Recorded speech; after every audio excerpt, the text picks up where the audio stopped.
Hello! Welcome to ArtSwarm Episode 2. ArtSwarm is a program where we assemble various experimental audio and video pieces which are sent in by people on a variety of themes. This week's theme is experiments, and we've got work from Andrew Williams, Sabine Kussmaul and Alix Hyde, Stephen Goodwin, Jimmy Spaceman and Lavinia Murray, and a little bits from me as well.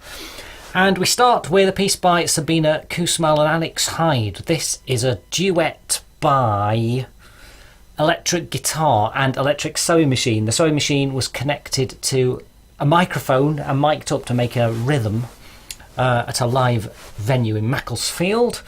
And then the guitar played to it, which is suitably experimental. Enjoy this!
And the next piece is by Andrew Williams. It's called La Découverte du Radium, and it's based on Marie Curie's experiments in radium and radioactivity.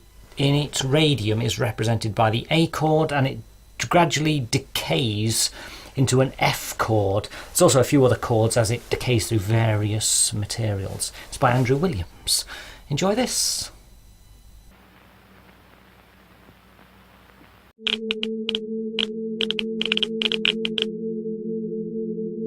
Méthode nouvelle de recherche d'éléments chimiques basée sur la radioactivité. Les résultats de l'étude des minéraux radioactifs, énoncés dans le chapitre précédent, nous ont engagés, P. Curie et moi, à chercher à extraire de la PEG blanc d'une nouvelle substance radioactive. Notre méthode de recherche ne pouvait être basée que sur la radioactivité, puisque nous ne connaissions aucun autre caractère de la substance hypothétique. L'expérience nous a d'ailleurs appris, depuis que la nouvelle méthode de recherche ainsi créée, était aussi la seule qui put donner un résultat dans le cas actuel. Les méthodes antérieurement connues se seraient montrées inefficaces pour rechercher une matière aussi diluée que celle dont nous avons pu déceler l'existence. Voici comment on peut se servir de la radioactivité pour une recherche de ce genre. On mesure l'activité d'un produit, on effectue sur ce produit une séparation chimique, on mesure la radioactivité de tous les produits obtenus, et l'on se rend compte si la substance radioactive est restée intégralement avec l'un des deux, ou bien si elle s'est partagée entre eux, et dans quelle proportion. Les premières opérations chimiques effectuées nous ont immédiatement montré qu'un enrichissement en matière active était réalisable, ainsi que nous l'avions espéré. L'activité des substances était mesurée sur des produits solides et bien desséchés, étalés à l'état de poudre sur des disques métalliques, ainsi que dans les recherches précédentes. L'épaisseur de la couche active doit être suffisante pour que le courant ne varie plus beaucoup avec cette épaisseur. Cette condition est, en général, réalisée pour des épaisseurs au-dessous de 1 mm. Pour nous rendre compte de la proportion de matière active contenue dans les diverses substances résultant d'une opération, nous avions coutume de considérer un nombre nommé produit de radioactivité. Ce nombre est le produit du poids d'une matière par son activité mesurée en unités arbitraires. Quand l'opération a été achevée, et que l'activité de toutes les substances obtenues a été mesurée, le produit de radioactivité primitif doit se retrouver dans la somme des produits de radioactivité relatifs aux substances résultantes. Nous avons constamment employé ce mode de calcul dans les premiers traitements qui ont servi pour orienter les recherches, et cela nous a été extrêmement utile. Nous retrouvions, en général, très exactement le produit de radioactivité, et nous pouvions nous assurer, ainsi que nous n'avions pas perdu de matière active, ou bien contrôler les raisons d'une perte, quand celle-ci se produisait. Nous avions aussi par là une indication précieuse sur l'importance relative des diverses portions obtenues après chaque traitement. On sait aujourd'hui que de tels calculs peuvent être sujets à des erreurs, et que, parmi les matières radioactives, celle que l'on désirait conserver n'est pas toujours celle qui est la plus active à l'époque où l'on fait la mesure. Certains traitements séparent, en effet, des substances très actives, dont l'activité disparaît peu à peu, tandis que la substance restante, peu active après le traitement, acquiert ensuite progressivement une activité durable. Nous rencontrerons dans la suite des exemples de cas pareils. Malgré cela, la méthode d'indiquer rend de grands services pour le traitement général de minerais et pour divers traitements particuliers relatifs à une seule substance, par exemple le radium. Il suffit de prendre dans divers cas des précautions qui résultent de la nature des substances présentes. Si de plus on considère comme possible la présence d'une substance radioactive inconnue, il est nécessaire de conserver toutes les portions du traitement, quelle que soit leur activité initiale, et de suivre la valeur de cette activité pendant un temps suffisant pour s'assurer si elle subit une évolution intéressante.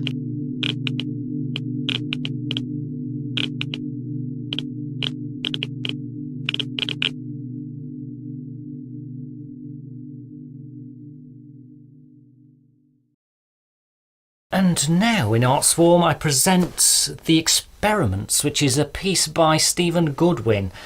He says it can be about whatever you like it to be about, but essentially it's a poem which dictates and documents an experiment over several days. Enjoy.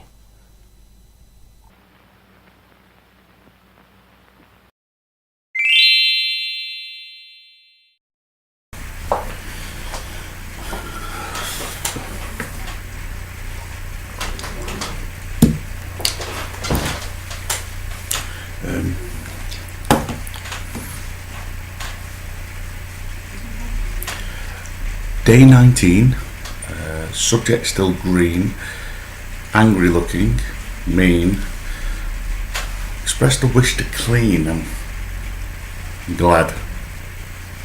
It smells obscene.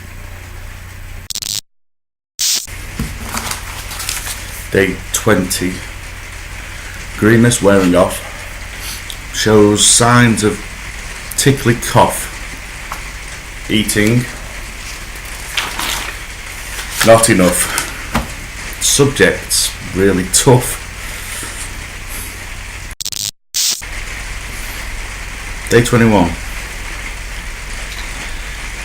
I must be going mad. I'm happy, then I'm sad. I think this might go bad. And I've lost my writing pad. Day 22. Finding notes, but who from? The lights keep flicking on. Writing pad, still gone. I really should go home.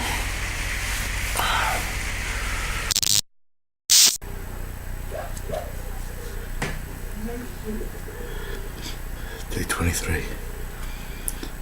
Woke up today to mess. Slept in office. Not the best. Should I abort this test? Dookie. Track 1. Yes.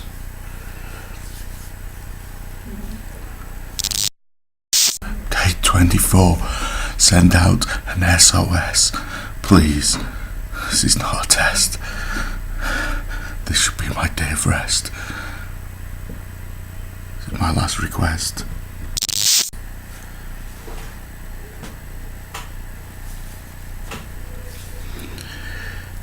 Day 25. I've been bit. The subject threw a fit. Fever. About to hit. Help me, please. Oh, shit. Day 26.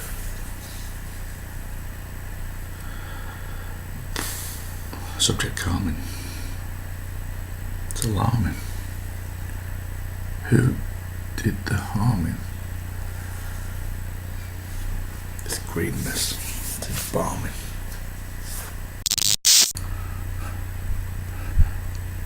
Day 27.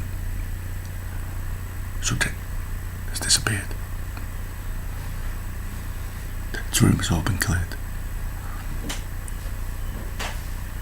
This is what I feared. It's getting a little weird.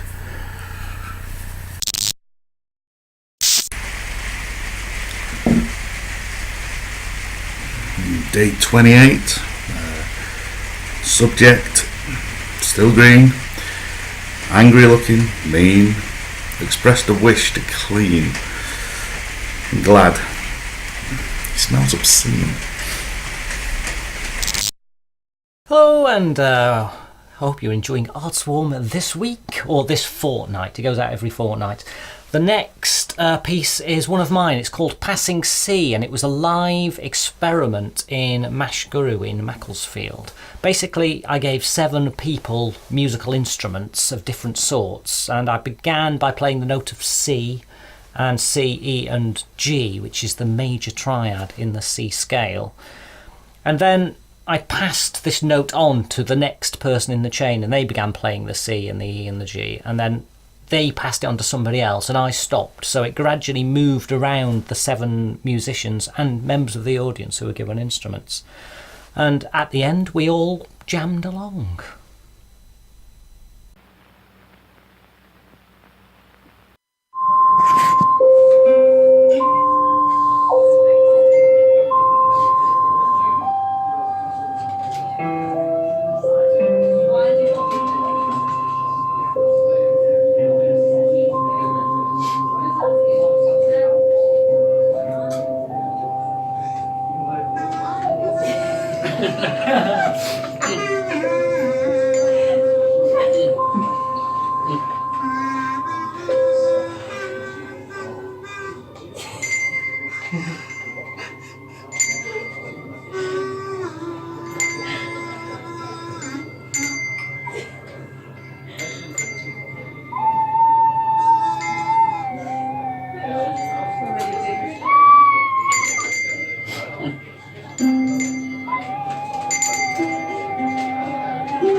Following the success of the Little Built House Art Market held inside Outland Public Hall just before Christmas last year, 20 plus artists are returning to the village on Saturday the 21st of April for the Little Built House Art Market. The Little Bird's House crew will open its doors to the public at 10 a.m. The owner of the event is Liz Taylor, who launched the art markets last year in order to offer the artists a platform to exhibit and sell their work. Liz Taylor is a resident artist at Chester Art Centre on Northgate Street. Chester! And the next piece is the first piece for ArtSwarm by Lavinia Murray, who did an awful lot of work for us for Arts Lab, the radio version of this programme. This piece basically describes her world and goes through the various creatures and locations and fantastical inventions that emerge from her incredible mind. Effectively, it's describing some of the characters that you're going to see on the screen, which is fantastic. You've got things like the orrey-copter. The entire piece is entitled Freightsaints.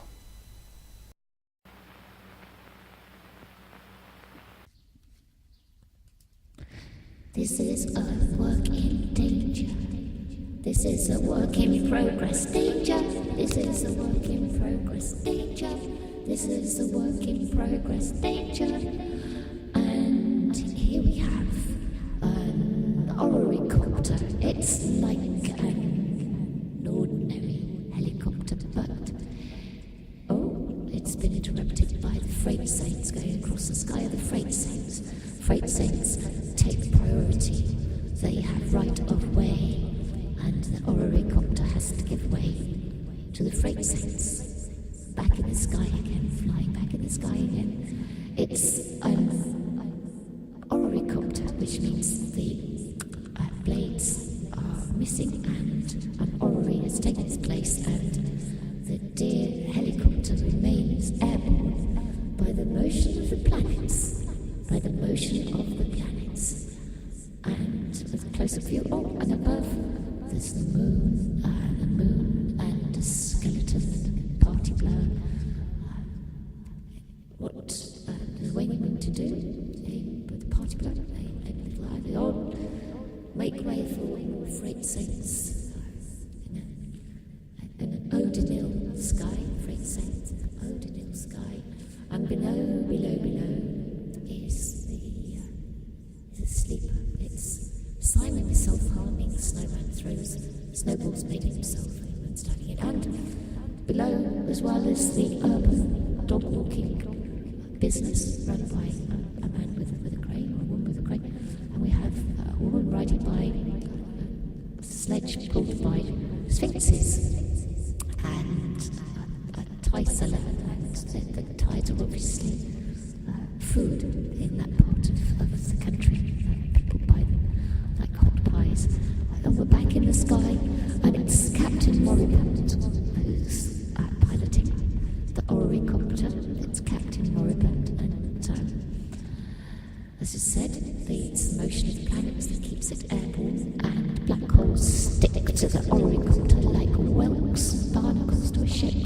Back home, Captain Moribund, because they're both captains, and they're in their nightwear, have a baby. The baby is a mouse, a little mouse harp. The baby is a mouse harp, and the night draws on. They can't get the baby mouse harp to sleep. They cannot do it. Baby mouse harp is kicking up a rumpus and will not sleep. The night is moving on, and there we go. What do you have to do to get a baby mouse harp to sleep? You have to twang it. You have to put it between your bony teeth and twang it till it's out of tune. It's your turn. They're arguing. It's your turn. It's your turn. No, it's my turn. I twanged the baby last time. I twanged the baby last time. The night wears on. It's past the witching hour. The moon has moved. There's little illumination, but you can see now that actually they're wearing bioluminescent nightwear, which is very fetching. Here's that argument. It's your turn to twang the baby. The baby cries, it's your turn to twang the baby. Put it between your teeth and twang the baby until the baby's out of the tune. No, they haven't decided whose time it is to twang the baby. The argument persists. And there's the baby, who's totally untwanged.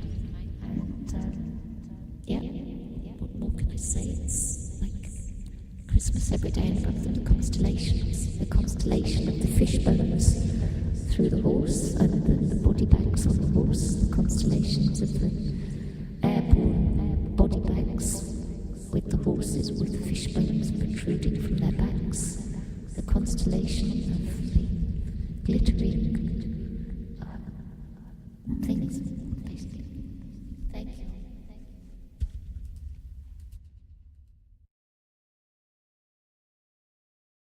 And now a sound piece by Sheffield-based sound artist Jimmy Spaceman, who sent some amazing things in to me earlier. This piece is about 3 minutes long, and it's a mix of rhythmic and sonic material, normally in one key, and it gradually grows and gradually shrinks, almost like a passing carnival. It's a real panoply of audio. Enjoy.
Hello, I hope you're enjoying ArtSwarm this week. That was a nice piece from Jimmy Spaceman. Now I present my contribution, which is called Moreau and is based on the island of Dr. Moreau, an island made of genetic experiments. And so I came up with a sound piece and a poem which was a journey through this island, and to accompany it I thought I would sew together bits of bacon and sausages and various meats to make a virtual vivisect. Unfortunately I didn't have any bacon or sausages, so I just used lettuce, so I made a vegetarian Moreau, but enjoy this.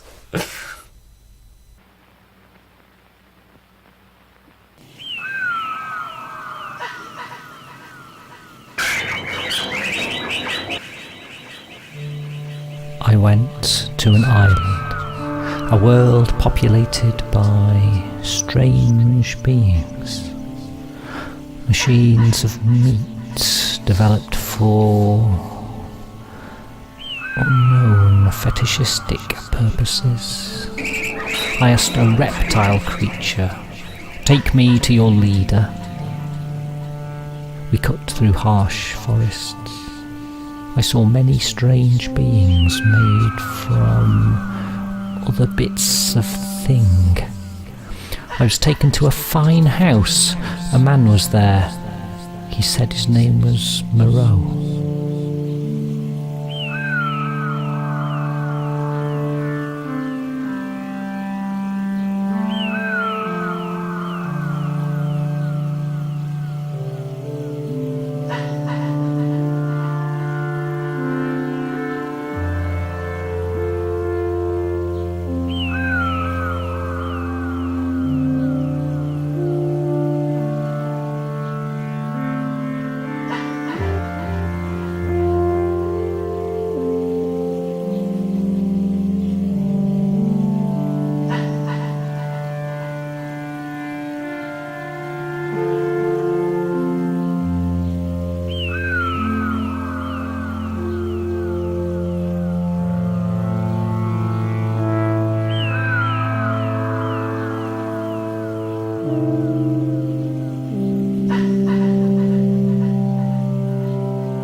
My name is Moreau.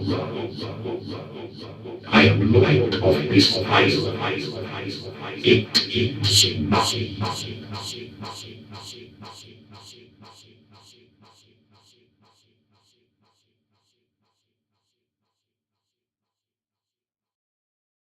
And now for the next sound piece here. This one from Andrew Williams. He describes it as a cod gothic organ piece, basically an homage to J.S. Bach and his fugue in D minor, staccato and fugue.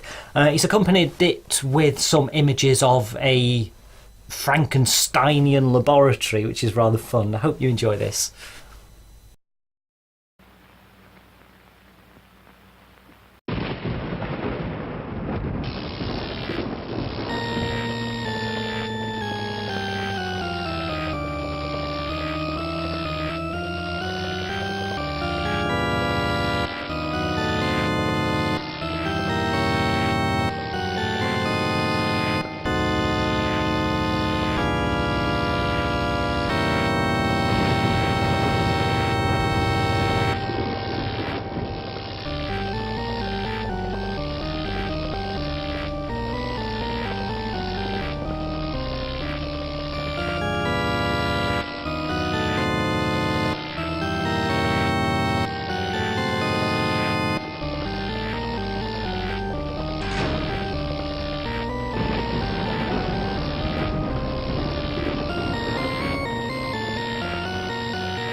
And that's it for this week. That's the end of episode 2 of ArtSwarm. I'm Mark Sheeky, and if you would like to contribute to ArtSwarm, then look at marksheeky.com and seek the ArtSwarm page, because the thing about this show is that anyone is welcome to send things. It's a collection of newness, and everything we play is brand new as well. It's always a premiere and something you've not seen before. That's what makes it so interesting and enthralling.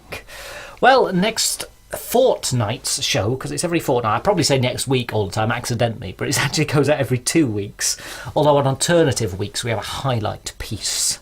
The next fortnight show, episode 3, has a theme of cats, which is going to be exciting. So I look forward to seeing what people have made for that. See you next time.